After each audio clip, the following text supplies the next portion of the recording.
Vous allez voir très proche, puisque nous allons parler désinformation et oligarchie avec mes deux invités qui sont d'ores et déjà présents dans le studio. Alors, ces deux invités ne vous sont pas totalement inconnus, chers amis auditeurs, ou alors s'ils le sont, c'est que vous venez juste de découvrir Radio Courtoisie. Et dans ce cas-là, écoutez, bravo d'avoir enfin trouvé la bonne radio, et bienvenue sur la seule radio vraiment libre. Alors, je vous présente mes deux invités. Jean-Yves Le Gallou, bonjour. Bonjour Henri. Emmanuel Ratier, bonjour. Bonjour. Alors, Jean-Yves Le Gallou et Emmanuel Ratier, vous êtes des figures, je dirais des piliers de notre radio, mais finalement, il n'est pas sûr que vos faits d'armes soient connus de tous les auditeurs. Alors, permettez-moi de vous présenter rapidement l'un et l'autre. Jean-Yves Le Gallou, vous êtes énarque. Promotion Voltaire, non. Non. Non. Promotion Simone Veil, mais la grande, pas la grosse. Ah oui. La grande, pas la grosse. D'accord, nuance intéressante. Voilà. Donc la philosophe et non pas la ministre. Voilà. Donc énarque et haut fonctionnaire, vous avez eu une carrière politique fort riche. J'emploie le passé, mais vous restez un homme politique, mais vous faites de la politique différemment. Non électorale. Non électorale, vous n'êtes pas encarté, vous n'êtes pas militant d'un parti, vous ne vous présentez pas aux élections, mais vous faites néanmoins de la politique et de manière éminente. Je m'en voudrais, Jean-Yves Le Gallou, de ne pas rappeler aux auditeurs que vous êtes à l'origine du bulletin quotidien de réinformation sur notre antenne. Je suis un petit peu partie prenante de ce dispositif. Bulletin qui va fêter ses 8 ans, voilà, en septembre prochain, d'après mes informations. C'est bien cela, hein? Oui. Alors, petit point d'histoire, on doit le terme désinformation à Vladimir Volkov dans son roman Le Montage en 1982, et je me suis laissé dire que vous étiez à l'origine du terme dual de réinformation. Est-ce que c'est exact? Alors, je suis tout à fait à l'origine du terme de réinformation, mais je partage ce terme, comme d'ailleurs cette copaternité, comme la préférence nationale, avec Henri de Lesquen. Ah oui, d'accord. Voilà. Mais c'est effectivement le terme de réinformation est maintenant largement sorti du studio de Radio Courtoisie, mais c'est dans ce studio, il y a 8 ans, lorsque nous avons créé le bulletin de réinformation, que le terme a été forgé. À l'époque, il y avait quelques centaines d'occurrences sur Google pour le mot réinformation. Maintenant, il y en a des centaines de milliers et peut-être des millions. Le terme a explosé. Et c'est pas seulement un terme, c'est une conception. Oui, c'est un concept qui consiste à remettre en quelque sorte l'information à l'endroit et à la présenter sous divers angles. Voilà. C'est un exercice difficile. Il arrive d'ailleurs parfois que les bulletins de réinformation s'éloignent un peu du principe d'origine. Prennent en particulier le vocabulaire de l'ennemi, ce qui est un péché mortel. Il y a deux péchés mortels. Il y a de prendre le vocabulaire de l'ennemi, d'être victime de la note-langue adverse. Absolument. Et puis l'autre erreur qui est un peu moins grave mais qu'il faut éviter, c'est de prendre un ton militant et de prendre parti. Il s'agit non pas dans le bulletin d'information de prendre parti, mais d'éclairer les événements et les faits. Voilà. Alors, vous chapeautez avec l'aide de notre ami Karl Hubert, que nous saluons naturellement, l'ensemble des équipes des bulletins de réinformation de la semaine, ainsi que celle du kiosque du samedi, auquel vous mêlez démocratiquement votre voix une fois par mois, je crois. Oui, ce sera demain d'ailleurs. Et d'ailleurs, nous allons écouter demain le kiosque, vous le faites en compagnie d'Anne Brassier. Non, pas d'Anne Brassier, d'Anne Dufresne. Oh pardon, excusez-moi, Dufresne, je me trompe d'Anne. Pardon aux deux Anne, si j'ose dire. Donc, amis auditeurs, eh bien, soyez bien à l'écoute demain du kiosque. C'est le patron qui va parler, donc c'est du sérieux. Ah, ça n'est que la synthèse des travaux de la semaine. Oui, la semaine a été très riche. J'imagine. La semaine a été très riche. Oui. Alors, vous êtes également président fondateur de la fondation Polémia, qui a publié de nombreux ouvrages considérés comme des bibles en matière de réinformation. Je citerai en particulier La tyrannie médiatique. Un ouvrage essentiel pour qui veut comprendre le monde des médias et ses liens avec l'oligarchie, étant donné naturellement que vous avez clairement montré, Jean-Yves Le Gallou, que les médias ne sont pas une pièce rapportée par rapport à l'oligarchie, mais constituent le cœur du dispositif, le noyau dur en quelque sorte de la... C'est le moyen de propagande de l'oligarchie pour imposer ses dogmes, ses préférences, ses intérêts. Alors effectivement, nous aurons l'occasion de revenir sur ce point dans le cours de notre discussion. Alors, autre ouvrage essentiel, Les médias en servitude, écrit en collaboration avec Claude Delorme. Là aussi un ouvrage de référence, et je lis la 4e de couverture. Les médias sont en servitude, écrivez-vous, en servitude publicitaire, et ça ouvre naturellement directement notre conversation, en servitude financière, car ce sont les banques et les grands oligarques de la superclasse mondiale qui sont aux commandes des médias français. Et alors, cette phrase que j'apprécie beaucoup, c'est la sainte alliance du capital et des trotskistes de salles de rédaction qui formatent l'opinion. Bref, si vous voulez une formule plus condensée, c'est la sainte alliance d'Assaut Plenel, en quelque sorte. Ou peut-être pourrait-on dire l'arche d'alliance d'Assaut Plenel, ça serait peut-être plus judicieux. Bien, je passe. 2 autres ouvrages de référence qui forment un diptyque, votre dictionnaire de 9 langues. 500 mots parmi les plus employés par l'oligarchie et ses médias pour tromper l'opinion, mots tabous, mots trompeurs, mots marqueurs, mots sidérants, subliminaux. Passez au décryptage de Paul Imbien. Alors, sur la 9 langues, nous allons rééditer une nouvelle version enrichie avec cette fois 1000 mots. 1000 mots. Et en édition chez Via Romana. Toujours chez Via Romana. Non, certains livres ont été publiés uniquement par Paul Imbien, mais là, celui-là sera édité par Via Romana, et donc c'est très, très enrichi puisqu'il y a 1000 mots, on en trouve tous les jours. Oui, le plus en vogue actuellement est migrant. Oui, le terme de migrant, alors que le migrant, il ne bouge pas, il vient s'installer en Europe, il vient s'installer illégalement en Europe, il vient s'installer sans respecter nos lois, par conséquent ce n'est pas un migrant, c'est un envahisseur. Voilà. Et ce qui est tout à fait étonnant, c'est que le dernier numéro de Valeurs Actuelles consacre un grand dossier en fait à toute cette vague migratoire, et c'est titré Migrants. Voilà. Je me suis dit, ils prennent la langue de l'adversaire. Mais c'est un peu le numéro est évidemment très critique, hein. Il y a une interview de Ciotti, etc. Oui, mais c'est un terme. Ils utilisent migrants. Mais ce qui est incroyable, c'est que on s'appelle faux amis. On va remonter à 40 ans en arrière. Ordre Nouveau a été dissous parce qu'il y avait eu des bagarres, et à l'époque, j'ai retrouvé l'affiche l'autre jour, c'était halte à l'immigration sauvage. Oui. Bon. Alors après, ça a été l'immigration illégale. Alors après, ça a été les clandestins. Oui, après, ça a été les sans-papiers. Et aujourd'hui, il n'y a plus aucune connotation puisque ce sont les migrants. Donc, qui viennent assurer le renouvellement du lien social et du vivre ensemble. Et on voit ça partout. Qui viennent tester nos capacités de vivre ensemble. Et qui s'imposent, y compris dans nos têtes. Et il y a eu, nous avons reçu, Henri, vous le savez, des courriers ou des courriels, plutôt des courriels d'auditeurs de Radio Courtoisie qui ont reproché au bulletin de réinformation d'utiliser le mot migrant. Et ces auditeurs, d'ailleurs, ont raison. Simplement, c'est ça qui est terrible. C'est même quand on forme des anticorps, même quand on est dissident de la pensée unique, de la pensée dominante, de la pensée conforme, on finit par être influencé par elle et par ces mots. Et d'ailleurs, si vous allez sur un compte Twitter, par exemple, vous allez avoir intérêt, pour être repris ou être vu par d'autres que vos propres amis, à utiliser le hashtag migrant. Voilà. Donc, c'est terrible. Oui, mais Valeurs Actuelles, tout à fait, contribuent à banaliser ce terme. Et la réinformation, je reviendrai demain d'ailleurs là-dessus, parce que la réinformation ne doit pas utiliser la novlangue. Oui, c'est difficile. Quand il y a 1000 mots qu'on entend tous les jours, on a tendance à les reprendre. Mais surtout le mot migrant qui fait penser naturellement à émigrant, immigrant, c'est la confusion. Encore une fois, on peut le considérer comme un faux ami, en quelque sorte. Oui, mais enfin, c'est vrai, c'est un faux ami à intention idéologique.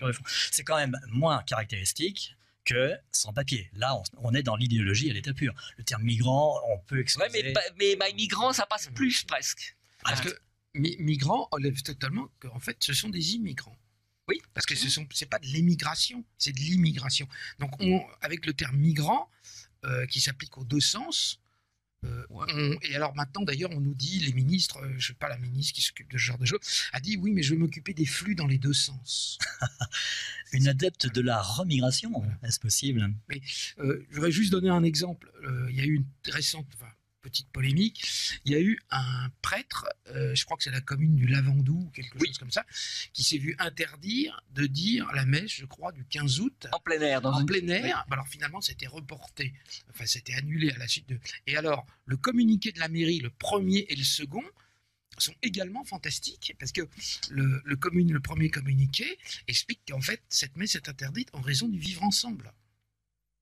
Donc c'est vraiment de l'application. Mais ça, alors, il y a des gens qui sont particulièrement néfastes, nocifs, dans ce pays, ce sont tous les gens qui travaillent, beaucoup de gens, pas tous, il y a des exceptions bien sûr, qui travaillent dans la com, parce qu'ils reprennent le vocabulaire dominant pour plaire aux médias.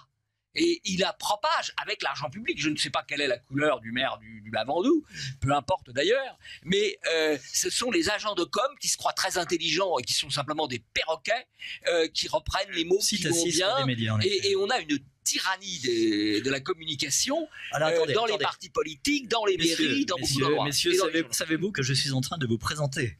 Oui, pardon. Et là, nous sommes dans le cœur du débat, donc je continue ma présentation. Je vous laisse, promis, je me tais, je vous laisse la parole après. Alors, je rappelle quand même que le terme Novlangue, nous le devons à George Orwell dans son roman 1984. Donc, c'est un roman qui date des années 50, d'après qu'il faut relire, qu'il faut relire régulièrement. C'est un précurseur. Il a tout prévu, la minute de haine. La novlangue, l'inversion du sens des termes, etc., etc. Donc effectivement, ça je conseille, relisez le roman de George Orwell 1984. Qui est devenu une réalité. Oui, c'est en effet, ce n'est plus de la fiction. Aujourd'hui, ce sera un reportage, c'est une enquête. Alors, deuxième ouvrage que je mets en relation, en diptyque avec ce premier ouvrage de novlangue, c'est le dictionnaire de la réinformation. Les mots sont des armes, écrivez-vous, Polémien fournit ici un lexique de la dissidence, 500 mots-clés, libérateurs, accusateurs, oubliés ou à retrouver le franc-parler politique comme arme pour libérer les esprits. Vous avez fait en quelque sorte une espèce de pendant, chaque mot de la novlangue étant associé à un mot de la vraie langue. Le pendant est imparfait, mais c'est l'esprit, oui. Alors, la Fondation Polémia organise chaque année la cérémonie des Bobards d'or, qui commence à avoir une certaine notoriété, voire une notoriété certaine, une cérémonie parodique au cours de laquelle sont remis non pas des Césars ou des Oscars, c'est un petit peu académique, mais des Pinocchio. Alors, est-ce que vous pourriez nous préciser le sens de ce Pinocchio, Jean-Luc Degalou? Il récompense les meilleurs menteurs, donc c'est très difficile parce que donc sont très nombreux dans les médias. Vous dites que c'était une cérémonie parodique, c'est pas du tout parodique, on récompense les meilleurs. Oui, absolument, mais les meilleurs ne viennent pas chercher leur récompense, c'est un peu dommage. Non, c'est tout à fait dommage, en effet. Alors, le lauréat des derniers BO, c'était quoi? BO, il y a eu notamment officiel, mais l'AFP qui a eu un bobard pour avoir prétendu qu'un homme qui a été assassiné par l'État islamique avait été fait prisonnier et retenu par Bachar el-Assad. Ce qui est un bobard de guerre tout à fait admirable. Je dois dire que nous sommes allés remettre leur bobard à l'AFP. Et l'AFP, ce jour-là, était protégée par la police, alors que notre démarche était tout à fait pacifique. C'est un bel hommage. Et donc, ça permettait de dire que la police de la pensée était sous la protection de la police tout court. Voilà. Alors, vous êtes également cofondateur de l'Institut Iliade, de l'Institut de la longue mémoire européenne, dans la continuité de la pensée de Dominique Venner. L'Institut Iliade qui vient de publier une superbe vidéo sur l'esprit européen, vidéo disponible sur le site de l'Institut. Et je vous convie, amis auditeurs, à diffuser cette vidéo sur votre carnet d'adresses. Cette vidéo fait suite à deux autres sur l'esprit français. Qu'est-ce qu'être français ? Voilà, qu'est-ce que vous avez à dire pour votre défense, Jean-Yves Legalou? Est-ce que j'ai été complet? Oui, trop long. Oui, mais je vous ai interrompu. Mais oui, je conseille. Alors, je conseille évidemment la vidéo ni Lampedusa, ni Bruxelles, être européen, et aussi, même si elle est plus ancienne, mais elle a été vue près de 700 000 fois, la vidéo Être français, qui donne, je crois, une définition d'être français un peu plus sérieuse que le numéro spécial de l'Express, qui arrive tout de même à mettre dans sa une, pour parler d'être français, il n'y a pas un seul nom de français de souche. Alors, qu'on puisse être français sans être français de souche, oui. Qu'on puisse s'exprimer sur être français en étant italien, pourquoi pas. Il n'y a pas d'italien, je crois pas. Non. Mais il n'y a pas. C'est quand même, j'ai dit, tout de même, ils auraient pu trouver un Dupont, ou un Dubos, je ne sais pas. Non, c'est extraordinaire. C'est un racisme. C'est un racisme anti-français de souche. Le journal de M. Barbier. Mais ce qui est extraordinaire, c'est que la même semaine, Le Point fait sa couverture sur le même sujet et utilisent exactement la même technique. On a l'impression que ça a surgi. Vous connaissez Jean-Yves Le Gallou, évidemment, tout ça. Ils ont les mêmes idées au même moment parce qu'ils fréquentent le même milieu, ils sont ici des mêmes écoles, ils se rentrent, etc. Et le numéro est construit exactement de la même manière. Et c'est l'inévitable pseudo-démographe de service, on ne va pas citer le nom, ça lui faire trop d'honneur, qui est évidemment interviewé. Et de même, il y a des portraits dans Le Point, pratiquement exclusivement, avec des gens d'origine étrangère. Et pour la France, je crois, on doit interviewer Finkielkraut ou je ne sais pas qui. Mais c'est incroyable. J'étais sidérant. La même semaine, bon, c'est pas la même couverture, ils n'ont pas quand même pris la même image. La même semaine, l'Express et Le Point font qu'est-ce qu'il y a de français? Ils n'interrogent aucun Français. Oui, absolument. Absolument. Ah oui, vous avez même Edwy Plenel. Oui, je préfère. Alors c'est français de branche plutôt que français de souche. Français de branche, c'est une expression qu'avait utilisée Jean-Marie Le Pen sur la daille d'Argenteuil en 2007, ce qui avait valu à l'époque au Front National un score de 10%, qui est son plus mauvais score historique à une élection présidentielle. Donc bon, on comprend mieux que ce soit utilisé d'ailleurs par Edwy Plenel. Ce qui est fantastique, c'est que aussi bien l'Express, qui est considéré quand même plutôt comme centriste, que Le Point, qui est considéré comme classé un peu plus à droite, si vous voulez, font la même couverture, la même structure et les mêmes conclusions. C'est-à-dire que le migrant est un enrichissement. Alors l'Express, propriétaire, M. Drahi, milliardaire israélien, franco-israélien. Non, il a renoncé à la nationalité française. Excusez-moi. Il a renoncé à la nationalité française. On la lui redonnera sûrement s'il la demande. Bon, mais qui d'ailleurs développe son empire sur une pyramide de dettes, ce qui quand même conduit à se poser quelques questions. Et le Point, dont le propriétaire est Monsieur Pinault, qui pollue ou fait polluer le château de Versailles par un certain nombre d'œuvres dites d'art contemporain, dans le but de faire monter les valeurs des œuvres qu'il détient dans sa collection. Voilà les gens qui nous expliquent ce qu'il faut penser sur être offensé. Alors là, c'est ce qu'on peut appeler, dans le cadre d'Express, ils font ça régulièrement, c'est le bobard commercial doublé du bobard idéologique. C'est-à-dire, on fait un titre qui fait que les gens vont acheter, être français. C'est vendeur, Coco. Et les gens vont acheter. Il y a eu aussi l'immigration, le vrai coût de l'immigration, la vérité sur le coût de l'immigration. C'est vendeur, Coco, avec une illustration, une image qui était très vendeuse, effectivement. Donc ça, c'est le bobard commercial en une. Et à l'intérieur, c'est le bobard idéologique. Parce qu'une fois qu'on a attrapé le Coco avec la couverture, on lui vend l'idéologie. Je trouve ça admirable. Parce que vous gagnez de l'argent en vendant vos salades. Mais le pêcheur du dimanche, le pêcheur du dimanche a exactement la même technique. Il hameçonne et il tire de l'eau après. Ouais. Bien, alors est-ce que je vais terminer ma présentation? Je n'en sais rien. Quand vous aurez terminé ma présentation, vous aurez terminé celle d'Emmanuel, l'émission sera terminée. Quasiment terminée. Ouais. Alors Emmanuel Ratier, vous êtes diplômé du Centre français du journalisme, le CFJ, et de l'Institut d'études politiques, plus connu sous l'appellation Sciences Po. Alors une interrogation après le CFJ et Sciences Po, comment avez-vous fait pour ne pas être de gauche? C'est quand même très étonnant. Vous êtes trempé dans une potion magique ou quoi? J'avais dissimulé mon parcours pour pouvoir rentrer dans ces deux écoles, parce qu'à l'époque, il n'y avait pas encore les moteurs de recherche. Sinon, je sais que je ne serais pas rentré. Voilà. Donc, vous êtes rentré voilé, si j'ose dire. Oui. Vous avez collaboré à de nombreux journaux. C'est le Belphégor du journalisme. En particulier l'école de journalisme, où on était, à l'époque, c'était des petites promotions, il n'y avait quasiment aucune école de journalisme en France, il n'y en avait que deux. Il y avait l'école de Paris dont je suis issu, l'école de Lille qui était dirigée par Hervé Bourges, et en tout c'était tout, puis il y avait 2 ou 3 autres écoles mais qui étaient partenues. On était des toutes petites promotions de 30 personnes, donc en général 5 ou 6 personnes qui étaient étrangères qui repartaient dans leur pays. Et ce qui était extraordinaire, moi dans ma promotion, on devait être 30, je crois, 32, il y avait 30 trotskistes. Cherchez l'erreur. Il y avait moi, dont on pensait que c'était l'erreur, dont on pensait que j'étais trotskiste, et un autre qui était plutôt je sais plus comment, trotskiste centriste, plutôt chiracien. Oui, mais enfin il y avait quand même du pluralisme parce qu'il y a différentes tendances dans le trotskisme. Ah oui, les différentes tendances du trotskisme étaient représentées. Il y avait même les pablistes, ce qu'on a oublié, qui était quand même tendance. Voilà. C'est de la paléo. Il était évident qu'on ne pouvait pas rentrer si dans les copies, etc. Vous avez dû montrer patte blanche alors. Ah oui, patte rouge. Si on avait les examens étaient très, le concours était très difficile. Il y avait 12 fois plus de candidats que de places, parce qu'il y a la règle aujourd'hui. Et moi, j'ai soigneusement pesé ce que j'écrivais, quoi. Voilà. Et ils ont mis 1 an et demi à m'identifier. Et après, vous avez été... Après, ils m'ont plus parlé. Et vous ont donné votre visa de sortie quand même. C'était aux élections européennes, les premières élections européennes en 79. Et donc, moi, à l'époque, je soutenais le PFN, donc c'était la liste de l'euro-droite.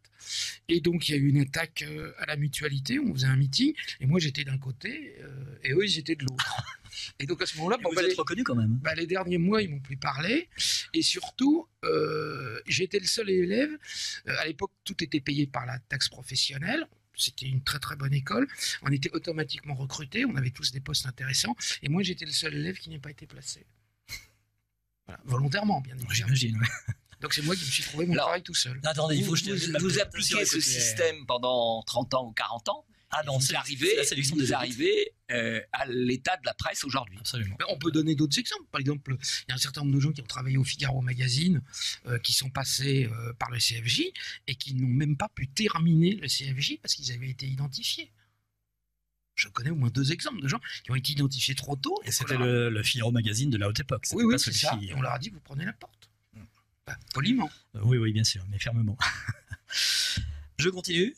Bien, alors, vous êtes actuellement rédacteur en chef de Faits et Documents. Directeur. Ah, rédacteur quand même, non? Unique rédacteur. Vous rédigez. Oui. Une lettre d'information confidentielle bimestrielle qui va bientôt fêter son 20e anniversaire. Particularité. Bimensuel, j'ai bien dit, oui. Bimestriel, vous avez dit. Ah, j'ai dit bimestriel, je suis désolé. Oui, bimensuel, vous avez. On va dire un quinzomadaire. Oui, 2 fois par mois et non pas une fois tous les 2 mois. Pardon. Particularité de cette lettre, y pensez toujours, n'en parlez jamais, puisque vous êtes en effet régulièrement et abondamment pillé et photocopié, en particulier dans les ministères, mais vous n'êtes jamais cité. Il y a un truc qui est simple. La revue porte sur la politique française, l'économie, le monde des médias, etc. Il y a des enquêtes, etc. Et en général, j'ai toujours un dossier de présentation, une biographie. La notice Wikipédia change systématiquement après que je publie la biographie. Ouais, ce qui est assez caractéristique en effet. Donc, non, ce qui est bien, c'est qu'il y a des gens qui me reprennent, des abonnés, des gens qui me lisent, et qui se débrouillent. Comme je donne toujours les sources, ils donnent jamais. Ils savent très bien que s'ils mettent Faits et Documents et Ménorati, ça va pas passer. Oui. Parce qu'il y a toujours des polémiques. Il suffit de voir ma biographie. Et donc, sur Wikipédia, justement. Et donc, ils corrigent en citant les sources que je donne. Et à ce moment-là, ça passe. Ça passe. Ma grande victoire, le livre sur Valls, a permis de entièrement changer la biographie de Manuel Valls sur Wikipédia. Or, les gens, ils vont sur Google et ils tombent automatiquement sur Wikipédia dès qu'ils tapent un nom, puisque c'est le plus consulté. Et donc, ce qui est important, je dirais, c'est pas pour... moi, je préfère, même si je suis pas cité, je préfère l'efficacité. Donc, au moins, sur Wikipédia, on vous dit plus que Manuel Valls c'est le fils d'un réfugié antifranquiste espagnol. Oui, ça passe plus, en effet, oui, voilà. C'est ça. Et que c'est pas un enfant de la banlieue, quoi. Non, mais bon, votre livre. C'est un enfant trouvé sur la dalle d'Argenteuil, non? Votre livre a eu un certain succès, c'est le moins qu'on puisse dire, et la vidéo que vous avez faite a été vue, je crois, 1,5 million de fois, ce qui est absolument considérable. Donc, j'imagine que vous avez forcé la vérité quelque part. Non, parce que si je prenais Taubira, je pense que je ferais 3 millions. Oui, dépêchez-vous. Avant qu'il soit viré du gouvernement. Ouais. Oui, dépêchez-vous, c'est un projet, Emmanuel? Non, j'ai pas le temps, mais c'est un bon sujet, quoi, puisqu'il raconte n'importe quoi. Ce serait superbe. Sur ça, en Guyane, elle raconte strictement n'importe quoi. Sur ses origines révolutionnaires, son mari qu'elle aime toujours, alors que le malheureux, il est au RSA, obligé de fabriquer des maquettes de bateaux et de les vendre sur la plage. Enfin, c'est incroyable, quoi. Mais c'est une poète, faut être indulgent. Poète d'émerveillement, comme ça. On appelle ça les poètes d'émerveillement. Voilà. Le terme griotte, ça existe peut-être, non? Attention. Bien. Attendez, un griot, une griotte, je féminise. C'est une cerise, non? Ah, je ne sais pas, c'est aussi un poète africain. C'est une cerise sur le gâteau du gouvernement, alors. Alors effectivement, donc chaque numéro de Faits et Documents comporte un portrait, et donc j'ai le dernier numéro sous les yeux. Portrait très fouillé de Ramzi Kiroun. Alors Ramzi Kiroun, c'est quelqu'un de totalement inconnu, mais vous lui consacrez quand même deux volets, 2 numéros. C'est quelqu'un de gauche, incontestablement, puisque je cite l'Observateur. Il fut pendant plus de 10 ans l'homme à tout faire de DSK. Vous savez, le monsieur qui vient d'être blanchi par notre justice indépendante. Et il roule, alors c'est l'été en Corse, l'hiver à Marrakech, et il roule en Porsche Panamera. Je cite l'Obs, je ne me permettrai pas de porter un jugement sur ce monsieur. Non, mais c'est surtout que c'est devenu l'exécuteur des hautes œuvres ou des basses œuvres de l'héritier Lagardère, quoi. Enfin, c'est le bras droit secret d'Arnaud Lagardère, comme il a été le bras droit secret pour certaines opérations de Dominique Strauss-Kahn. Alors effectivement, vous relatez un déjeuner qui a réuni le 20 avril dernier, donc c'est pas vieux, dans un restaurant haut de gamme, naturellement, de la place de la Bourse à Paris. Tenez-vous bien, mes auditeurs, messieurs Hollande, Lagardère, El Kabbach et Kiroun, caricature de la connivence entre le pouvoir politique, le pouvoir économique et le pouvoir médiatique. Je vous dis d'ailleurs les 2 prochains numéros, parce que c'est trop long. Donc le numéro du 1er juillet là, qui est parti mais qui n'est pas encore arrivé chez les abonnés. Le grand portrait, et celui du 15 juillet aussi, est consacré à Iskandar Safa, donc autre personnage que personne ne connaît en France. Iskandar Safa, j'ai quand même beaucoup enquêté sur lui. C'est le monsieur qui vient de racheter Valmonde, c'est-à-dire Valeurs Actuelles, quoi. Donc ça m'a paru intéressant parce que c'est un personnage que les gens connaissent pas, quoi. Je donne juste un exemple de sa puissance. C'est la 2e fortune libanaise après la famille Hariri. Il est 64e fortune mondiale. Et pour ne donner qu'un exemple en France, bon, évidemment, c'est un marchand d'armes. Il possède le plus grand domaine privé de la Côte d'Azur. C'est-à-dire qu'il possède 1700 hectares au Lavandou, avec golf privé, avec élevage de chevaux, avec restaurant privé, salle de restaurant, où se pressent évidemment les hommes politiques essentiels de France et de la région, mais pas seulement d'autres pays, etc. Si vous trouvez un article sur Iskandar Safa, vous pouvez vous lever tôt le matin. Il y a 15 articles en 30 ans qui sont parus sur lui. C'est un homme essentiel que personne ne connaît. C'est pour ça que je m'intéresse à lui. Je peux ajouter un mot. Bien sûr. Il y avait des hommes d'affaires proches des sentiments identitaires qui étaient candidats à la reprise de Valeurs Actuelles. Il est évident qu'ils n'ont pas été retenus. Peut-être d'ailleurs ne pouvait-il pas surenchérir au même niveau que M. Iskandar Safa, c'est assez probable. Bon, ceci étant, je crois que Valeurs Actuelles, c'est un modèle économique qui est quand même un peu périmé. Mais c'est l'hebdomadaire qui oui, c'est l'hebdomadaire qui monte parce qu'il fait dans le politiquement correct. Et je dois dire, moi, je trouve beaucoup d'éléments de la presse écrite aujourd'hui très largement périmés. Je fais une exception, et je le dis, c'est précisément la lettre fait et document d'Emmanuel Ratier, parce que là, on trouve concentré une mine d'informations extraordinaire, et ça ne peut être consulté d'ailleurs de manière commode, précisément que par le papier. Alors que beaucoup d'autres choses, on peut les trouver sur Internet aussi facilement ou mieux sur Internet. Voilà. Et donc, je ne saurais trop recommander les auditeurs, si ce n'est pas déjà le cas, à s'abonner à la lettre d'Emmanuel Ratier. C'est vraiment une source documentaire exceptionnelle.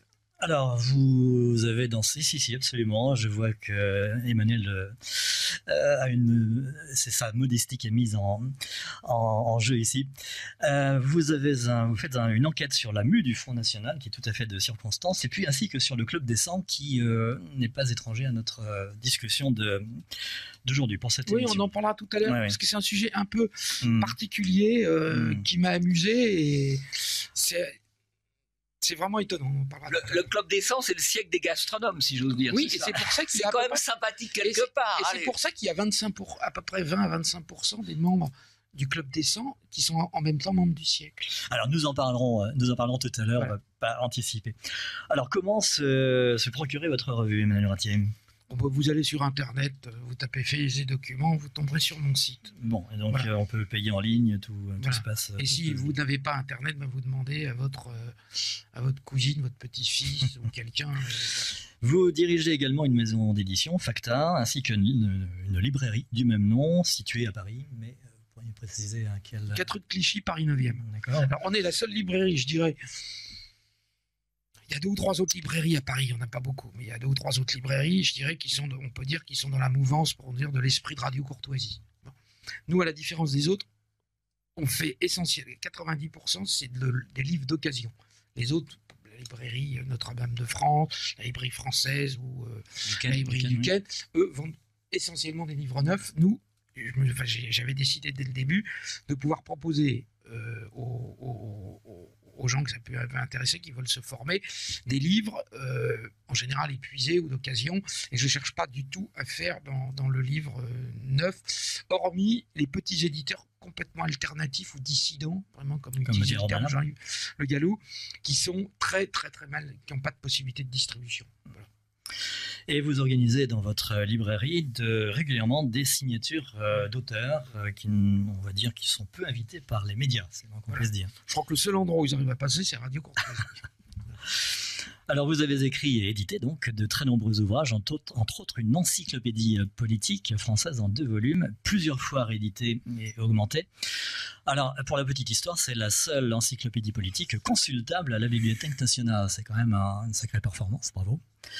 En 96... Par exemple, elle est plus disponible en usuel à Sciences Po depuis qu'il y a une pétition d'extrême gauche pour la faire retirer. Je donne juste un exemple. Ouais. Et l'Institut d'études politiques n'achète plus aucun de mes livres. C'est-à-dire qu'ils n'ont pas acheté le livre sur le siècle, ils n'ont pas acheté les changements sur Valls non plus. Ils n'ont pas acheté les guerrilles d'Israël, ils n'ont pas acheté le livre sur Valls, etc. Ils refusent de les avoir. Parce qu'il y a la pression du lobby trotskiste et homosexualiste, il faut quand même être clair, fait que même à Sciences Po, il y a maintenant il y a une orientation de la bibliothèque. C'est quand même fascinant de voir ça.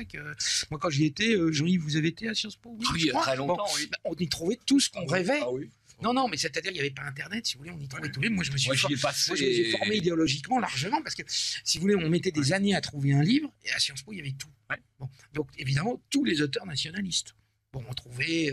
c'était fascinant.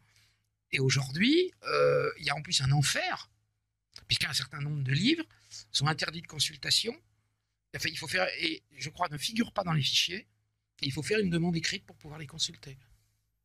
Et notamment, bon, les... Non. Moi, je crois qu'ils sont ceux qui sont des fichiers, mais avant, vous savez, il y a des salles d'usuel. Bon. Non, mais tous les ouvrages sur le révisionnisme historique ont été achetés à une époque par l'Institut d'études politiques, parce que ça rentre dans le code des recherches pour avoir, si vous voulez, ils ont des crédits colossaux pour acheter, donc ils sont abonnés à des centaines, voire des milliers de revues, ils achètent pratiquement tout ce qui sort dans tous les domaines, mais ça, c'est totalement indisponible, alors qu'ils y sont, puisque moi je les ai consultés. Bien, écoutez, je vais terminer ma présentation, j'espère, d'ici 10 minutes quand même. Alors, en 1996, vous publiez Au cœur du pouvoir sur le club d'influence Le Siècle, sous-titré Enquête sur le club le plus puissant de France. Dernière édition en 2011, et vous venez Oui, si, l'avant-dernière, pardon. Oui. Et la dernière, donc maintenant, il y a 3 mois. 2015. Donc, vous venez de publier une nouvelle édition mise à jour et tenant compte, j'imagine, des nouveaux entrants. Et c'est naturellement pour cette actuelle édition que je vous reçois aujourd'hui. Vous avez un site sur lequel vous publiez régulièrement des vidéos. Et je répète que la vidéo sur Manuel Valls a été vue plus d'1,5 million de fois. Toujours pas de procès sur toutes vos activités louches, pas de procès. Non. Depuis 20 ans. Je dis toujours ça quand les gens m'interrogent. Je leur dis, mais vous inquiétez pas, ça viendra un jour. De toute façon, il est de plus en plus difficile de s'exprimer très directement. Et donc, chaque mot, je suppose que c'est pareil pour Polémia, je pense que c'est pareil pour le bulletin de réinformation auquel j'ai collaboré pendant plusieurs années, c'est pareil pour les animateurs de Radio Courtoisie, c'est pareil pour les auteurs qui signent à la fête du livre de Radio Courtoisie. On est obligé de peser de plus en plus chaque mot quand on aborde un certain nombre de thèmes, parce qu'on sait que on va être poursuivi parce qu'on appelle les ligues de vertu, c'est-à-dire la LICRA, le MRAP, la Ligue des droits de l'homme, SOS Racisme, etc. Et un exemple type, c'était la fameuse couverture dont tous les gens qui ont un peu de bouteille se souviennent du Figaro Magazine, avec cette fameuse entretien avec Valéry Giscard d'Estaing, immigration-invasion. C'est un terme qu'on ne pourrait plus... Figaro Magazine, on ne pourrait plus utiliser aujourd'hui. Si vous parlez d'invasion, vous êtes automatiquement poursuivi. Je pense par contre qu'on peut utiliser, Henri de Lesquen le fait et je pense qu'il a raison, qu'on peut utiliser le terme envahisseur s'agissant de migrants clandestins. Ce qui est un peu différent. À partir du moment où ils sont en dehors des lois, je pense que le terme envahisseur peut être utilisé. Et je pense aussi qu'il y a un certain changement dans la défense judiciaire, puisque je vois que des gens qui sont poursuivis pas plus tard qu'il y a quelques jours comme Zemmour, ou il y a un peu plus longtemps comme Renaud Camus. Renaud Camus a fait ouvertement une défense de rupture. En refusant. Au sens de Vergès. Mais alors en allant très loin, effectivement, oui, mais Vergès, il a fait de la fausse rupture. Hein, Oui, franchement, alors là. Il négociait les dossiers comme d'autres dossiers. Ouais, non, alors ça, Vergès, bon. Donc on fait de la réinformation sur Vergès. Ouais, on fait de la réinformation sur Vergès. Non, de la vraie rupture, d'abord, il est allé sans avocat. Donc sans avocat, vous n'avez aucune chance de gagner, puisque vous pouvez gagner ces procès qu'au titre de la procédure. Et il a réexpliqué ce qu'il avait dit en expliquant mais c'est normal que vous me condamniez puisque vous êtes des instruments du pouvoir. Voilà. On pourrait d'ailleurs rappeler aux magistrats c'est quand même assez extraordinaire, les magistrats tous ont prêté serment au maréchal Pétain en 1940, tous sauf un.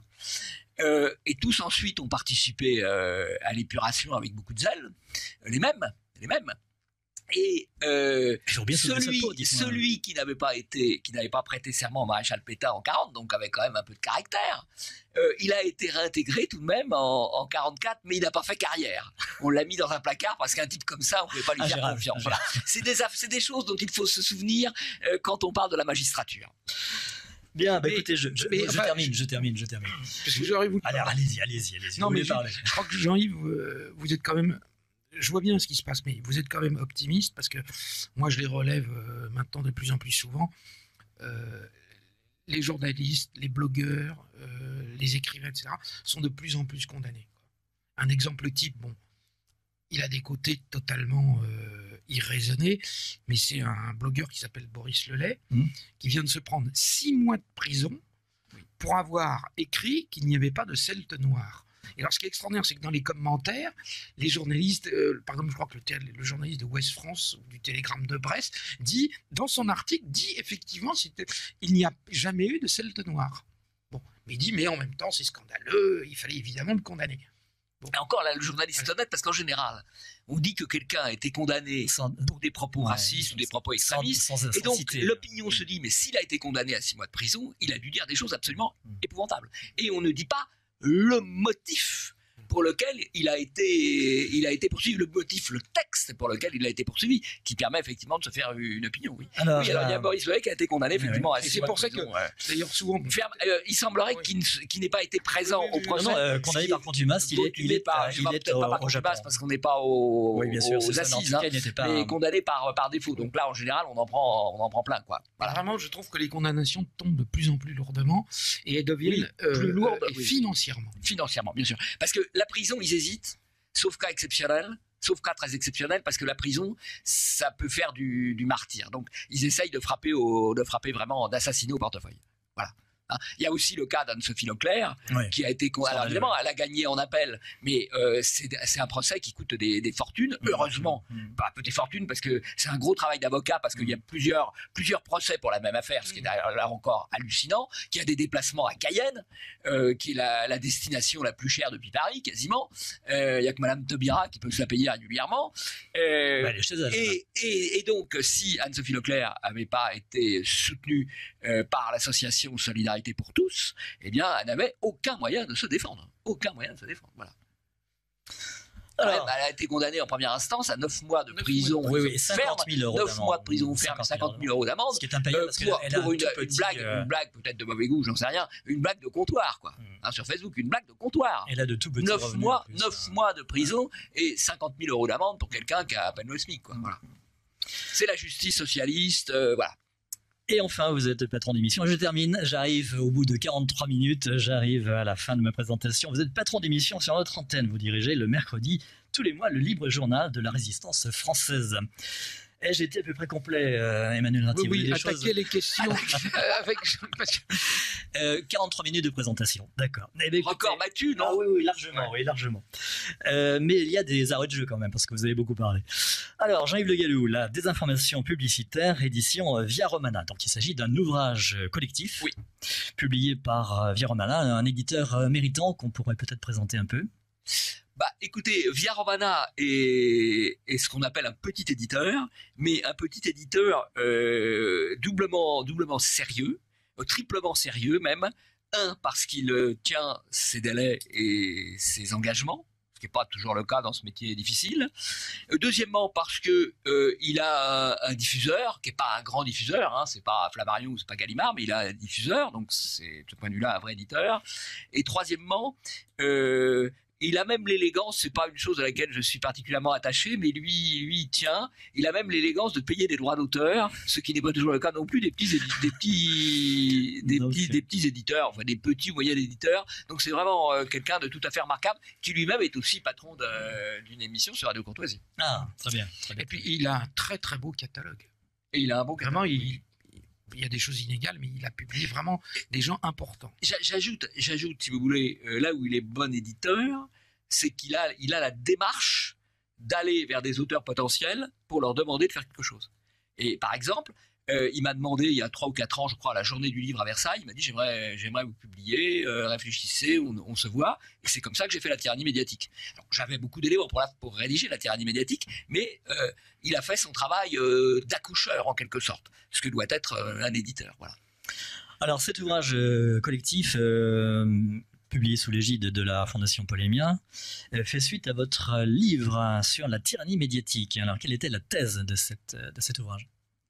Rapidement, évidemment. La tyrannie médiatique ? Oui. Oh bah, c'est très simple. La tyrannie médiatique, c'est que tous les pouvoirs judiciaires, économiques, enfin d'entreprise, politiques bien sûr, culturels, sont sous la domination du politiquement correct, et que ce politiquement correct est imposé par les médias et par les agences de communication. Voilà, je fais simple. Et alors pourquoi avoir finalement traité spécifiquement dans un ouvrage à part de la désinformation publicitaire ?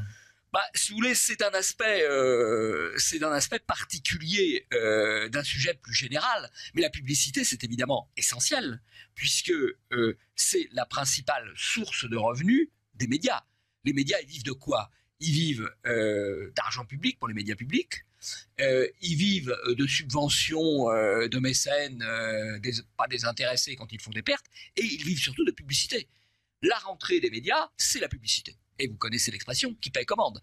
D'ailleurs, Radio Courtoisie, moi j'ai pensé longtemps que Radio Courtoisie exagérait en répétant régulièrement que c'était la seule radio libre puisqu'elle n'avait pas de publicité. Eh bien, je crois que c'est profondément vrai. Parce que la publicité, elle transforme à la fois le contenu d'un média et la forme d'un média. Elle transforme le contenu d'un média parce qu'on va imposer un contenu compatible avec les gens qui apportent l'argent. Il y a un témoignage qui est assez joli, qu'on peut trouver d'ailleurs sur Internet. C'est monsieur Nicolas de Taverneau, patron de M6, interrogé sur Canal+. Et la journaliste le bouscule un petit peu et lui dit « Mais écoutez, vous devez quand même avoir des pressions politiques, notamment sur l'émission Capital, qui traite du monde économique de l'entreprise. » Et alors Taverneau dit « Non, pas du tout. Pas du tout. Il n'y a pas de pression politique. » Bon, évidemment, on ne va pas dire du mal de nos annonceurs. Mais ça, c'est pas une pression économique, c'est pas une pression politique, c'est une pression économique, c'est normal. C'est la courtoisie. Et alors, là où la scène est très très belle, c'est qu'il a à côté de lui le patron du MEDEF, M. Gattaz, qui fait une tête absolument effondrée, qui trépigne, qui agite les mains, parce qu'il dit, mais qu'est-ce qu'il raconte ? Il dit la vérité, il dit qu'il y a des pressions économiques, bien sûr, et pour Taverneau, alors j'ai trouvé Taverneau d'ailleurs assez sympathique, parce qu'il le dit... C'était une invitée feinte ou bien... Non, il le dit en toute sincérité. Mais ça n'est qu'un aspect. Je pense qu'il faut voir, et c'est le plus important, c'est que ça pèse sur le format des émissions, sur le format des journaux. C'est-à-dire, c'est ce qu'avait dit monsieur Lelay, pas Boris Lelay, le patron de TF1. Patrick Lelay, oui. Patrick Lelay. Le métier de TF1, c'est de vendre du temps de cerveau disponible pour Coca-Cola. Et pour vendre du cerveau disponible, qu'est-ce que ça veut dire ? Ça veut dire qu'il faut des articles légers, creux, reposants, sans grand contenu. Et dans les reproches qui ont été faits, il y a 30 ans, au Figaro Magazine de la grande époque, il y avait 2 reproches en fait. Il y avait le reproche d'être politiquement ou idéologiquement incorrect, et il y avait le reproche d'être trop intellectuel, trop intelligent, parce que ça ne prédisposait pas les gens à gober le message publicitaire. Ce qui fait que le Figaro Magazine de la grande époque, de grand niveau, avait 800 000 lecteurs, que les publicitaires l'ont tué, que l'ayant tué, ayant obtenu qu'un certain nombre de gens soient liquidés professionnellement, le journal est tombé à 200 ou 250 000 exemplaires, il est remonté même depuis, mais il avait plus d'argent de la publicité à 250 000 exemplaires qu'à 800 000. Ce qui prouve à quel point la publicité ne s'intéresse pas seulement aux chiffres de vente, mais s'intéresse aussi au contenu, au message diffusé et à la disponibilité du lecteur ou de l'auditeur ou du téléspectateur. Alors j'ai la citation. Là, Jean-Yves, c'était un peu particulier, on le sait tous les deux. Jean-Claude Valal l'a raconté dans ses mémoires. Absolument. Je crois que Alain de Benoît en a parlé, etc. C'est parce qu'il y avait eu, des pressions très fortes sur Marcel Boelstein-Blanchet, le patron de Publicis, par un certain nombre d'organisations communautaires juives, faut être clair, qui avaient demandé à ce que l'équipe qui dirigeait le Figaro Magazine soit éliminée, faute de quoi il n'y aurait plus de publicité. Et Marcel Boelstein-Blanchet a téléphoné. C'est Maurice Lévy. Oui, mais c'est... Voilà, Maurice Lévy étant le gendre et l'opérateur de Marcel Boelstein-Blanchet. Oui. Ils ont téléphoné à Robert Hersan. Et Robert Hersan, c'est Jean-Claude Valal raconte, qui à l'époque était le patron du Figaro Magazine, pas le rédacteur en chef ou directeur de la rédaction, je ne sais plus. Et donc, du jour au lendemain, Robert Hersan leur a dit, je suis désolé, mais il y a tous les autres journaux qu'il faut faire vivre, puisqu'il avait de la presse de province, je suis obligé de vous virer. Alors, c'est raconté effectivement dans les mémoires de Jean-Claude Valal, qui est disparu aujourd'hui. Et ce passage-là des mémoires avait été rédigé et mis en ligne avant les mémoires qui sont posthumes, et on peut le trouver sur Polémia. Donc si vous allez sur Google, que vous mettez Polémia Jean-Claude Valal, vous trouverez les auditeurs peuvent trouver l'article qui est très intéressant, puisque Jean-Pierre Bloch qui était intervenu derrière, qui avait appelé Marcel Boelstein-Blanchet, il le raconte. Alors j'ai la citation sous les yeux, la citation exacte de Patrick Lelay, c'est en 2004, il est PDG à l'époque de TF1. J'ouvre les guillemets, il y a beaucoup de façons de parler de la télévision, mais dans une perspective business, soyons réalistes, à la base, le métier de TF1, c'est d'aider Coca-Cola par exemple à vendre son produit. Or, pour qu'un message publicitaire soit perçu, il faut que le cerveau du téléspectateur soit disponible. Nos émissions ont pour vocation de le rendre disponible, c'est-à-dire de le divertir, de le détendre pour le préparer entre deux messages publicitaires.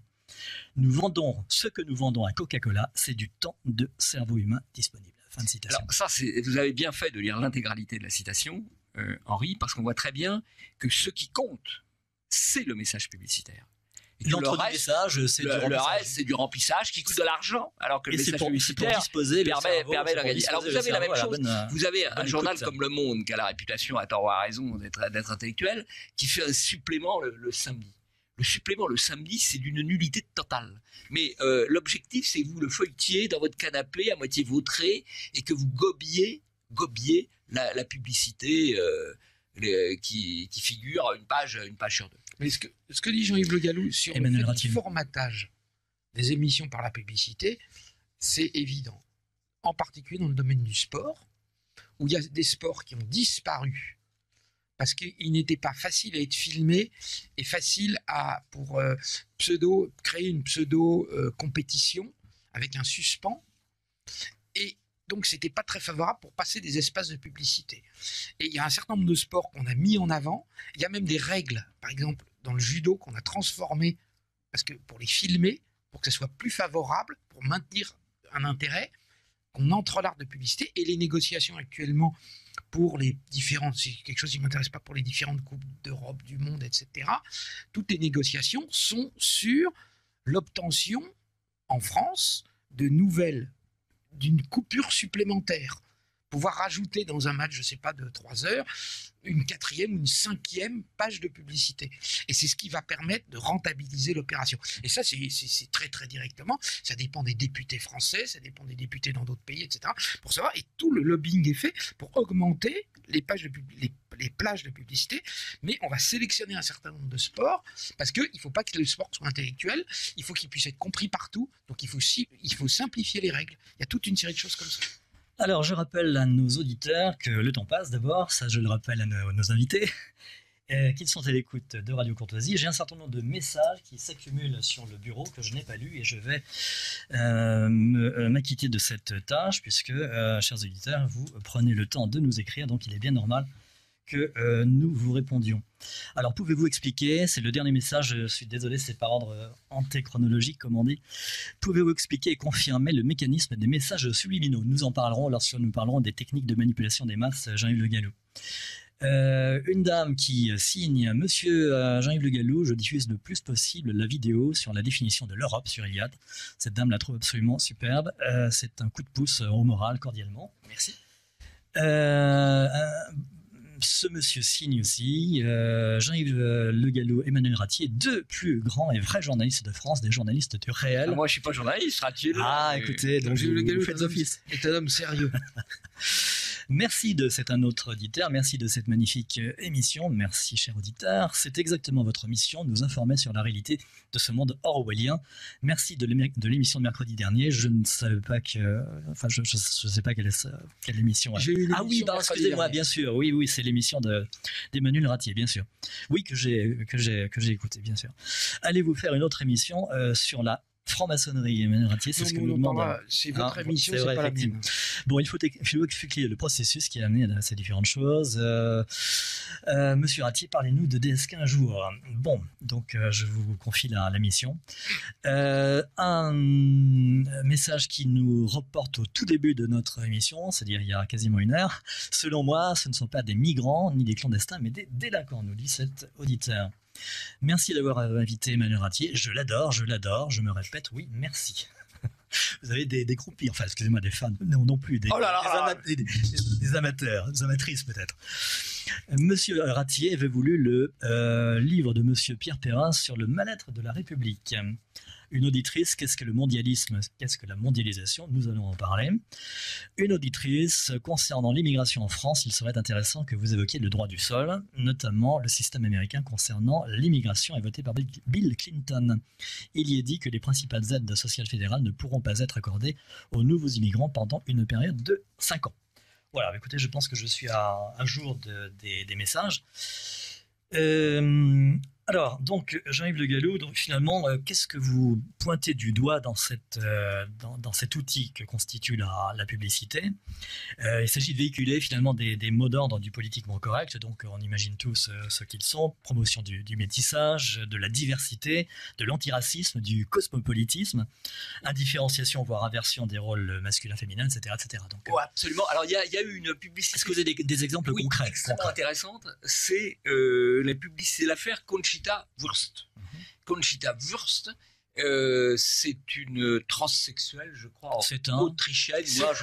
Un transsexuel. Bon, d'accord. C'est une femme à barbe, en fait. Voilà. C'est ce qu'on montrait dans les foires avant. C'est une femme à barbe, donc c'est un transsexuel qui a été choisi, ou un homme. On va pas dire, là, on n'en sortira pas. On va y passer. Non, bien sûr. Hein. Et on n'aura pas les moyens d'expertise clinique, donc c'est pas la peine. Et qui a été lauréat de l'Eurovision, je crois. Oui, c'est ça. Après un vote évidemment trafiqué, ce qui a permis de dire c'est un exemple de l'ouverture de l'Europe, etc. Donc on voit là très bien un mécanisme où on met les variétés, le show business, la télévision, et on promeut de manière totalement artificielle un chanteur ou une chanteuse. Ensuite de quoi, le chanteur ou la chanteuse est récupéré comme célébrité pour faire de la publicité. Transfert de notoriété. Et ce chanteur ou cette chanteuse fait la publicité pour un casque de musique. Et quel est le message de la publicité? C'est pas ce casque de musique est le plus performant, il transmet le mieux, il est le plus fidèle au son. Non, point des arguments techniques, c'est pas du tout le problème. C'est, je cite là je vais être autorisé à parler anglais sur Radio Courtoisie, je cite la publicité telle qu'elle est faite en France. On se bouche les oreilles. Create your own world. Créer votre propre monde. C'est-à-dire, on est là dans la logique de la création d'un homme nouveau, le message d'une femme nouvelle, je ne sais pas. C'est le message, si vous voulez, la publicité est en elle-même un message idéologique. Et évidemment, il y en a eu beaucoup d'autres, on pense à Good, on pense à Benetton, mais tout ça. Alors finalement, dans cet tome nouveau, il y a un terme qui revient souvent dans votre livre, c'est le terme de néoténie permanente. Alors, est-ce que vous pourriez nous expliquer ce que c'est que la néoténie? C'est la rupture, c'est la nouveauté permanente, et c'est au fond la rupture avec toutes les permanences anthropologiques ou toutes les permanences identitaires. Donc, c'est un terme créé par Arnold Gellen. Parfait. Anthropologue allemand. Donc finalement, du passé faisant table rase, ça correspond à ça. Ça peut être ça aussi. Est-ce qu'on peut rapprocher ça de Solway-Alt Coagula? Non. Peut-être aussi. Mais je pense qu'il y a un exemple qui est intéressant, comme l'a bien montré là Jean-Yves Le Gallou pour Conchita Wurst. Moi, j'aurais pensé que c'était les producteurs de saucisses bavaroises qui auraient utilisé Conchita. Je ne sais pas s'ils ont eu. Wurst, c'est sur le mot allemand pour désigner la saucisse, je précise. Mais un exemple type qui a eu. Je pense que les auditeurs de Radio Courtoisie s'en souviendront, c'était la publicité pour une marque de gomme à mâcher. Ah, très très bien. Bravo. Et qui était toujours avec une grande diversité. À l'origine, c'était des jeunes, on prend il y a 40 ans, qui s'ébrouaient dans l'eau, etc. Et c'était que des blancs américains. Et quand vous prenez ces publicités aujourd'hui, petit à petit, ça s'était métissé. Et c'est le processus qui a été utilisé. On le voit dans énormément de publicités. Un exemple type, par exemple, c'était vous prenez le catalogue Ikea il y a 15 ans, il y avait exclusivement des gens de souche européenne. Surtout qu'en plus, c'était un Scandinave. Bon. Et aujourd'hui, c'est complètement mélangé. Vous prenez la Poste, ou toute la publicité, vous prenez la publicité pour les assurants. Et petit à petit, on fait apparaître un enfant de souche non européenne. Après, il y a une maman. C'est le grand remplacement dans la publicité. Mais c'est extraordinaire. Il suffit de prendre les hebdomadaires, en particulier féminins, mais pas seulement. Vous les prenez sur 20 ans, vous en prenez un au hasard tous les 6 mois. Vous regardez, vous voyez l'évolution, mais c'est évident. Ce qui est intéressant aussi, c'est la déconstruction des valeurs nationales avec la promotion du hors-sol, en quelque sorte. On est déraciné, c'est le nomadisme, on est dans les valeurs de Jacques Attali. Et je relève... Et alors, il y a une partialité quand même qu'il faut noter, notamment dans le domaine religieux. Il y a 2 exemples extrêmement intéressants. Il y a eu un exemple à Lyon, où l'un des gratuits de Lyon, je ne sais pas si c'est 20 minutes ou Métro Lyon, mais l'un des gratuits de Lyon a refusé une publicité pour la fête des Lumières, illustrée par Marie. Et alors qui s'appelait à l'origine la fête de la lumière. La fête de la lumière. Parce que les lumières, c'est une certaine consonance que je vous laisse imaginer. Oui, mais enfin, et ça a été substitué oui, bientôt. Mais il y a une fête des lumières dans les pays scandinaves aussi. Mais donc, à l'origine, c'était la fête de la lumière. Il y a plusieurs interprétations possibles. Bon, et donc le journal refuse en expliquant avec une lettre très collée montée qu'ils étaient attachés à la laïcité et que désolé, mais Marie, pas possible. Sauf que quelques semaines avant, ils avaient publié une publicité qu'on a vue absolument partout, fièrement halal, avec un coq fièrement halal. Donc, 2 poids, 2 mesures. Même opération avec Métrobus. Métrobus qui refuse la publicité pour le groupe de musique Les Prêtres. Parce que les chrétiens d'Orient, c'est annoncé en soutien des chrétiens d'Orient qui disent non, la laïcité, etc. Alors que ils commémorent, ils font de la publicité pour le Ramadan. Ils ont d'ailleurs été obligés de s'excuser a posteriori. Oui, ils ont dit oui, on a eu tort. Bon, mais n'empêche que c'est une décision qui avait été prise par 2 personnages tout à fait importants. Le patron de Métrobus, qui est une grande notabilité du monde publicitaire, et par ailleurs membre du CRIF, membre responsable et du siècle. Et du siècle. Et monsieur Mongin, qui était à l'époque le patron de la RATP, l'ancien directeur de cabinet de Villepin. Le tout sous l'autorité du ministre actuel des Transports. Donc on voit tous les pouvoirs coalisés dans cette décision à la fois de censure et de partialité. Oui, mais il y a ce qu'on peut promouvoir, qui est tout ce qui tourne autour de l'islam, et ce qu'il est interdit de représenter, qui est tout ce qui tourne autour des racines traditionnelles. Mais ce 2 poids 2 mesures est relativement facile à comprendre, puisque le ramadan est un faux jeûne. Et le ramadan est un faux jeûne, absolument. C'est une grande bouffe nocturne. Exactement, c'est un faux jeûne et un vrai argument de vente. Je cite le Figaro de vendredi dernier, oui, c'est pas vieux. Je cite, donc ouvre les guillemets, la consommation alimentaire des foyers musulmans augmente de 40% pendant cette période. Les ménages dépensent en moyenne 394 € pendant le ramadan contre 280 € par mois le reste de l'année. Selon une étude du cabinet Solis France, plus de 350 millions d'euros sont ainsi dépensés en un seul mois. Et écoutez bien comment se termine l'article du Figaro, un créneau que la grande distribution ne manquerait pour rien au monde. C'est le marketing ethnique. Tout est dit. Alors ça, c'est assez amusant parce qu'il y a à la fois la promotion du métissage, qui a été une volonté idéologique à partir des années 70, et il y a aussi effectivement, ce qui est un peu différent, le marketing ethnique. Et là, on est en plein dedans.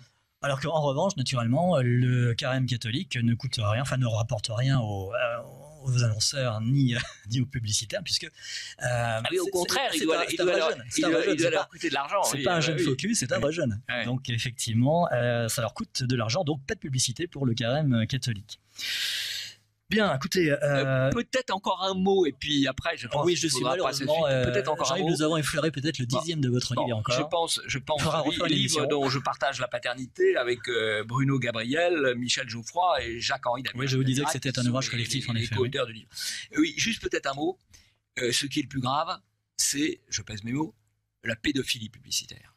Puisque les publicitaires s'intéressent prioritairement à la publicité en direction des enfants. Oui, vu comme ça, d'accord. Pour plusieurs raisons. D'abord, ils ont moins d'esprit critique, voire pas d'esprit critique en dessous de 8 ans.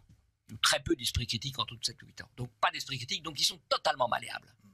Et à 8 ans, un enfant, il sait déjà reconnaître 100 marques, 100 logos de marque.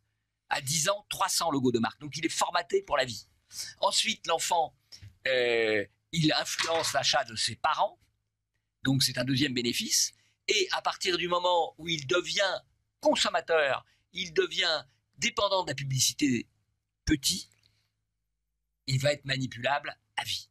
Et je pense qu'il est totalement anormal qu'on tolère, comme on le fait en France, dans d'autres pays d'ailleurs, la publicité à destination des enfants et à destination des jeunes enfants. Je dois dire d'ailleurs que le CSA, qui a des côtés très pointilleux et très voire puritains, voire censureurs sur certains sujets, ne remplit absolument pas sa mission de protection de l'enfance, puisqu'il ne fait pratiquement aucune remarque, et pour cause, puisque c'est une des grandes ressources publicitaires des médias audiovisuels, c'est la publicité à destination des enfants, qui a des conséquences graves, y compris en matière de santé, en matière d'obésité, de sucre, en effet, etc. Voilà. Alors, je ferme la parole. Voilà. Donc, mais retenez que les publicitaires pratiquent la pédophilie publicitaire. À destination des enfants, mais également des... Oui, bien sûr, tout à fait, absolument, vous avez bien fait de préciser. Et enfants et adolescents, bien sûr. Alors, je relève une publicité. Écoutez, je trouve quand même que les publicitaires ont du génie. Parce que, écoutez, je relève cette phrase, c'est une publicité pour une boisson acidulée et sucrée, dont je vous laisse imaginer les dégâts qu'elle fait sur l'organisme. La boisson tropicale et urbaine de l'adolescence émancipée. C'est beau comme l'antique, c'est magnifique, hein. La boisson tropicale et urbaine de l'adolescence émancipée. Donc tropicale, ça renvoie à la libération, société métissée, Brésil, etc. Urbaine, bah oui, il y a Ballet Plouc, n'est-ce pas? Et puis l'adolescence émancipée, c'est l'éternelle jeunesse. Donc voilà. Eh bien écoutez, allez, Jean-Yves Le Gallou, pardon. Merci pour ces éclaircissements sur votre livre. Encore une fois, c'est un livre très riche puisque nous n'avons fait que l'effleurer. Alors, on peut le trouver, bien sûr, l'acheter sur le site Polémia par PayPal pour 12,50 €. Donc, site Polémia, PayPal, 12,50 €, la désinformation publicitaire, ou éventuellement envoyer un chèque toujours de 12,50 €. 60 terres, rue Jean-Jacques Rousseau, 60 terres, rue Jean-Jacques Rousseau, 92 500, Rueil-Malmaison. Voilà les deux modes pour se procurer ce petit ouvrage. Danse. Alors moi je dirais que ce qui est bien des éditions Polémia, c'est qu'ils font allez-y, vous avez la parole maintenant. Dense, lisible et peu épais. Ce qui fait que c'est vraiment des manuels de combat.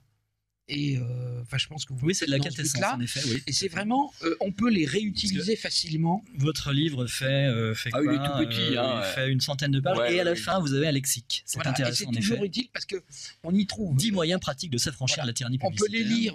On peut les lire plusieurs fois, etc. ou reprendre. Et on a toujours quelque chose à replacer. C'est très facile parce que c'est bien expliqué, c'est clair. C'est pas de la sociologie. Oui, c'est pas une thèse. Et donc c'est vraiment agréable. agréable d'État. parce que c'est des petits manuels de combat, je trouve. Ça devrait être sous-titré bibliothèque de combat. Mais j'ai parlé tout à l'heure de Bible, mais c'est moins épais que la Bible, et effectivement. Ah oui, non, c'est pas le même esprit. C'est pas le même esprit. Bien, Emmanuel Ratier, au cœur du pouvoir, édition Facta, avec toutes mes excuses, vous n'avez plus que 20 minutes pour nous éclairer sur cet ouvrage. Alors, il s'agit d'une nouvelle édition mise à jour sous-titré Enquête sur le club le plus puissant de France. Alors, je vous rassure tout de suite, Emmanuel Ratier, vous avez le droit d'utiliser le mot club. C'est le seul mot de la langue française qu'on a le droit d'utiliser à Radio Courtoisie. J'ai ma petite idée sur l'origine de cette aberration, mais je n'en dirai rien. Alors, donc, discrétion du siècle, on ne peut pas dire que le siècle s'épanche en communication. Non, alors, je vais pas revenir parce que vous êtes très gentil de m'inviter, mais je parle assez des auditeurs, sauf s'ils se renouvellent. Mais régulièrement, je suis intervenu sur la question du Club Le Siècle. C'est un livre dont je suis très fier parce qu'en fait, je pense vraiment avoir ciblé le cœur du système français. Qui n'avait jamais été étudié jusque-là, qui transcende les courants politiques, qui transcende les âges, qui transcende les professions. Et on se retrouve avec, et c'est très très spécifique à la France, parce qu'on a une vieille histoire, très centralisée, avec un vieil État puissant, et en même temps la culture française, donc le plaisir de la conversation, qu'on n'a pas du tout dans d'autres pays, la volonté d'aborder certains thèmes intellectuels, etc. On pourrait dire l'art de vivre français, et tout ça se retrouve à l'intérieur du siècle. Et plus je travaille en approfondissant ça, plus je vois qu'il y a en fait des cercles. Si vous voulez, le cœur du réseau, c'est le siècle, mais autour, il y a des cercles qui gravitent. Dont en particulier le Club des 100. Non, mais enfin, on pourra parler du Club des 100, mais si vous voulez, par exemple, l'Association française pour le rayonnement de l'opéra. Des choses comme ça, où en fait, on va retrouver un certain nombre de membres du siècle, mais qui vont avoir la possibilité, c'est très simple, c'est en général d'ailleurs payé par les entreprises, de louer l'opéra. L'opéra, c'est quand même ce qui fait rêver le monde entier. L'opéra Garnier, c'est tous les touristes japonais, chinois, américains vont le visiter. Quand Adolf Hitler est venu à Paris, il l'a visité, etc. Ça a toujours fasciné les gens. Bon, il y a la Tour Eiffel, bon, l'association de la Tour Eiffel intéresse moins les hommes puissants et qui veulent avoir tous les capitaux, c'est-à-dire le capital culturel, le capital social et le capital économique. Et donc, on retrouve toute une série de cercles comme ça, où c'est de l'entre-soi, de ce que Jean-Yves Le Gallou a appelé l'hyperclasse mondialisée. Jean-Yves Le Gallou a le talent pour créer des mots et des expressions en France. C'est une contre-création. C'est une création de Huntington, de Samuel Huntington. Oui, mais vous l'avez mis en valeur en France. Vous l'avez mis en valeur en France. Voilà. Vous êtes un dealer. Voilà. Alors, un diffuseur. Un diffuseur. Ouais, bon. Attention, Henri, ça va mal. Et donc, le siècle concentre un peu tous ces gens-là, ce qui fait qu'évidemment, vous avez le directeur de l'Opéra de Paris qui est membre. Pas à cause de ses capacités, tout simplement parce qu'il va permettre aux privilégiés du régime d'avoir les meilleures places sans avoir à faire la queue. Vous avez les plus grands professeurs de médecine, et vous en avez un par spécialité. Comme par hasard. Vous avez le meilleur chirurgien, le meilleur cardiologue, le meilleur cancérologue français. Vous voyez ? Et donc ces gens, on parle beaucoup du transhumanisme, très à la mode en ce moment, en disant que l'homme va devenir éternel. Mais c'est pas l'homme qui va devenir éternel, c'est le patron de Google qui va devenir éternel, c'est le patron d'Apple qui va devenir éternel. Oui, ça devrait sans doute beaucoup. Et ce sont des gens dont on va changer régulièrement les parties qui ne marchent pas pour en mettre d'autres, et qui vont, on va utiliser avec eux les techniques de clonage, on va utiliser les techniques pour conserver le corps le plus longtemps, de cryogénisation, etc. C'est épouvantable ça d'ailleurs. Oui, mais et toute cette démarche, une promesse qui fait frémir. Cette démarche qu'on a en France, c'est vraiment pas pour que ça profite à tout le monde. Ça va profiter parce que ça coûte extrêmement cher. Et donc toutes ces choses-là, Walt Disney s'inscrivent dans ce genre de choses où, dans tous les domaines, le siècle essaye d'avoir les meilleurs qui vont servir les autres. Et on est vraiment on parlait de 1984, on est un peu comme dans la ferme des animaux, vous voyez, où il y a certains animaux qui sont plus égaux que d'autres. Bon, en fait, ils sont totalement inégaux. Et c'est ce qui s'applique à l'intérieur du Club Le Siècle. Donc c'est pour ça que je me suis intéressé. Et si vous voulez, vous ne pouvez pas comprendre, par exemple, j'ai juste en donné un exemple, on ne peut pas comprendre le processus de sélection de Madame Ernotte comme présidente de France Télévisions. Elle est membre du siècle, elle est coachée, enfin elle est suivie, recommandée Parrainé. par Monsieur Kessler, qui est membre du siècle. Et tous les gens qui tournent, et elle est nommée par Monsieur Schramek, qui est président du CSA, et évidemment membre du siècle. Il y a les gens qui font partie du système, du super entre-soi, et il y a les gens qui sont à l'extérieur. Mais même, il y en a certains qu'on va prendre pour le pouvoir qu'ils ont, mais pas pour leur qualité ou leur intelligence.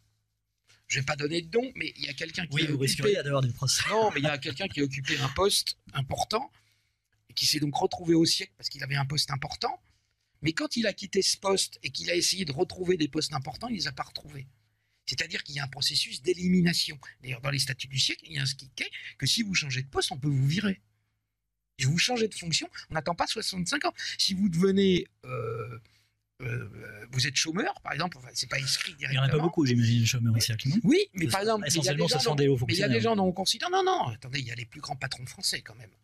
Ceux qui ne peuvent pas se retrouver au chômage. Non, mais ce ne sont pas des fonctionnaires. Non, mais ils ne peuvent pas se retrouver au chômage. Mais vous avez eu, par exemple, des gens qu'on a conservés, parce qu'on pensait qu'ils avaient un potentiel, qui pourraient continuer à rendre service, comme Jean-Marie Messier.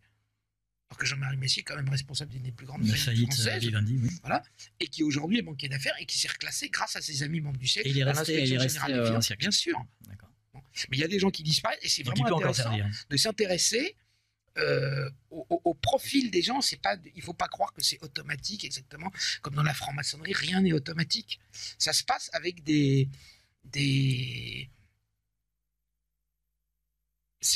on a un peu l'exemple avec ce qu'on appelle le WASP aux États-Unis, où il y a un recrutement à l'intérieur des élites avec des familles. Maintenant au siècle, vous avez des gens qui y sont depuis 3 générations. Alors justement, mais d'un autre côté, vous avez également des gens qui, on va pas dire qu'ils sont rentrés un peu par hasard, mais qui s'y retrouvent et qui vont pas réussir à faire le bon mariage, ou qui vont avoir l'exemple type du mariage. J'en donne un certain nombre d'exemples. C'est le mari et la femme qui sont membres du siècle, le mari est de droite et la femme de gauche. Donc ils se font la permanence, ils sont tous les deux énarques. Hein. Et donc, pas une critique, j'en ai vu le dire, mais ça facilite. Et donc, ils se font en permanence à courte échelle. Ce qui fait qu'ils ne vont pas avoir d'accident de carrière. Alors, vous parliez des WASP tout à l'heure. Est-ce que la diversité est maintenant dignement représentée au siècle? Est-ce que parité homme-femme, les LGBT, les hommes sont rentrés tard. Est-ce que le siècle va avoir bientôt son char à la Gay Pride, etc.? Non, pas du tout. C'est pas du tout le genre. Parce qu'il y a un côté quand même profondément conservateur, même, mais ça transcende tout ça. Donc la diversité. Les femmes ont été admises. Au début, elles y étaient admises. Ça a été interdit à partir de 1947. Et je crois que la première femme à y être rentrée depuis, c'était au début des années 80, c'était Michel Cotta, qui a été présidente de chaîne de télévision. Donc aujourd'hui, vous avez Nathalie Kosciusko-Morizet, Valérie Pécresse, Rachida Dati, etc. Vous avez Fleur Pellerin, vous avez Christine Lagarde, vous avez tous ces gens-là, vous voyez. Donc de ce côté-là, bon, ce qui est très intéressant, c'est qu'ils ont toujours cherché à épouser en fait les structures de pouvoir. Un exemple type, c'est pour pas avoir d'ennui. Le jour où ils ont eu des problèmes, ils ont nommé présidente Nicole Cotta, qui ne pèse rien, qui est un zéro, maintenant, qui est plus secrétaire. Ancienne secrétaire de la CFDT. Oui, mais ils l'ont nommé parce que c'était vraiment un personnage emblématique de la gauche. Donc de dire, non mais regardez, on ne sait pas un complot, on nomme une femme de gauche, donc on n'a rien à voir avec la mais il y a d'autres personnes des cadres de la CGT, oui, des gens du PS, du PC, bien sûr. Ils ont un ou deux cadres de la CGT. En général, c'est le représentant chargé des revendications sociales qui dînent tous les mois avec les représentants du CAC 40. Donc ça met du rouage et du lien social pour du vivre ensemble. Vous voyez, bon. Alors ce qui est vrai, c'est qu'ils cherchent à recruter dans les milieux issus de l'immigration visible. Donc vous avez par exemple Fleur Pellerin, mais ils ont énormément de difficultés à en trouver parce que les gens, on le voit bien, moi j'ai publié les biographies, rentrent avec des CV très très faibles. Très très faibles. C'est pas le cas de Fleur Pellerin d'ailleurs. Non, mais justement. Mais vous avez par exemple l'exemple type, c'est Rachida Dati. Rachida Dati qui n'a en fait quasiment aucun diplôme. Et elle a eu des équivalences pour rentrer, mais elle n'a pratiquement aucun diplôme. Je ne dis pas qu'elle soit nulle, hein. Je dis pas tout ça. Mais par exemple, vous vous retrouvez avec Karim Zeribi, Karim Zeribi, responsable des transports marseillais, qui aujourd'hui se trouve mis en examen pour des détournements de fonds, etc. En général, ils ont toujours des problèmes parce que... Mais le premier membre, le membre le plus ancien, c'est vraiment intéressant. C'est là où on voit quand même qu'ils ont un processus de sélection fantastique. C'est le seul franco-africain pendant 30 ans qui était membre du siècle, qui est toujours membre du siècle, c'est Lionel Zinsou. Bon. Et Lionel Zinsou, un franco-béninois, issu de la meilleure aristocratie béninoise, énarque, banquier, associé gérant chez Rothschild, gérant, je crois que c'est PAI Partners, enfin, qui a un fonds de pension important. Il a travaillé avec Laurent Fabius et il vient d'être nommé Premier ministre du Bénin. Et c'est lui, normalement, qui va succéder au président béninois qui l'a choisi comme dauphin.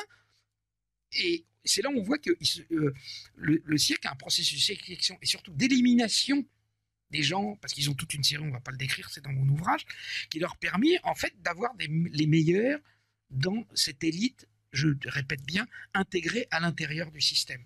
Il n'y a aucune diversité politique, pour être clair, il n'y a aucune personnalité nationaliste, mais aucune. Il y a un villieriste, je crois, le général Mitterrand, non, me semble-t-il.